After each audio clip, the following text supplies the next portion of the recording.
రాత్రికాల ప్రార్థన.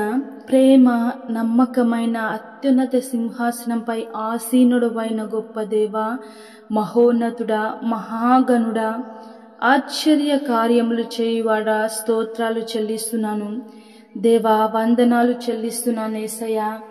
తండ్రి, ఉదయకాలము మొదలుకొని సాయంకాలము వరకు మాకు తోడై కృపా భద్రత నీడలో క్షేమముగా మమ్మల్ని మా కుటుంబాలను కాచి కాపాడినందుకు వందనాలు, స్తోత్రాలు చెల్లిస్తున్నాం యేసయ్యా.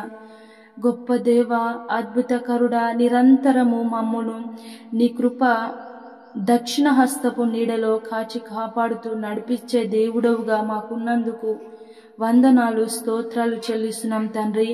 మేము చేస్తున్న పనుల్లో, ప్రయత్నాల్లో మాకు తోడై మాకు మంచి జ్ఞానంను అనుగ్రహిస్తూ మమ్మల్ని విజయాల వైపు నడిపిస్తున్నందుకు స్తోత్రాలు, వందనాలు చెల్లిస్తున్నాం యేసయ్యా. యెహోవాను బట్టి సంతోషించుము, ఆయన నీ హృదయ వాంఛలను తీర్చును.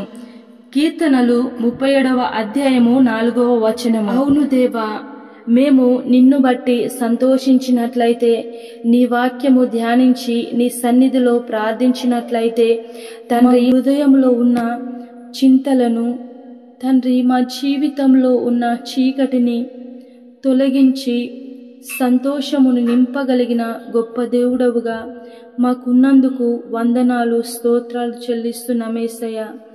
గొప్ప దేవ, నీ ప్రియ బిడ్డల్ని జ్ఞాపకం చేసుకోండి యేసయ్యా.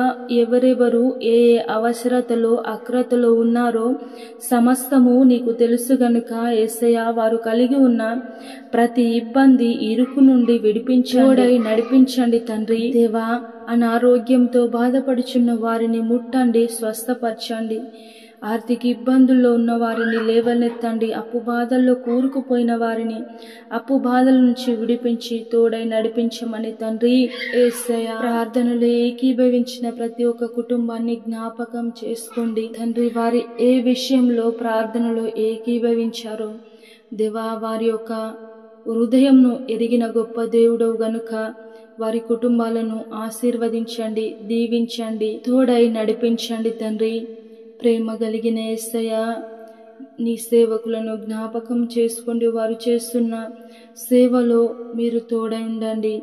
మీ సేవ మరింతగా అభివృద్ధి చెందులాగున సహాయము చేయమని భారతదేశమును, తెలుగు ఇతర దేశాలను, ఇతర రాష్ట్రాలను దీవించి ఆశీర్వదించమని, తోడై నడిపించమని అధికారులను జ్ఞాపకం చేసుకోండి తండ్రి. నీ జ్ఞానము చొప్పున వారు తండ్రి పరిపాలించుటకు సహాయము చేయమని తండ్రి, పడుకొని చుండగా తోడై ఉండండి. రేపటి గూర్చి మమ్ము సిద్ధపరచుమని, దుష్టులు, దుర్మార్గులు, సాతాను సంబంధులు వేసే ప్రతి పన్నాగం, ఎత్తుగడ నుంచి మమ్మల్ని విడిపించి క్షేమకరమైన నిద్రను దయచేయమని పరిశుద్ధుడు నజరేయుడైన యేసయ్య నామములో ప్రార్థించి అడిగి వేడుకొనుచున్నాము తండ్రి. ఆమేన్.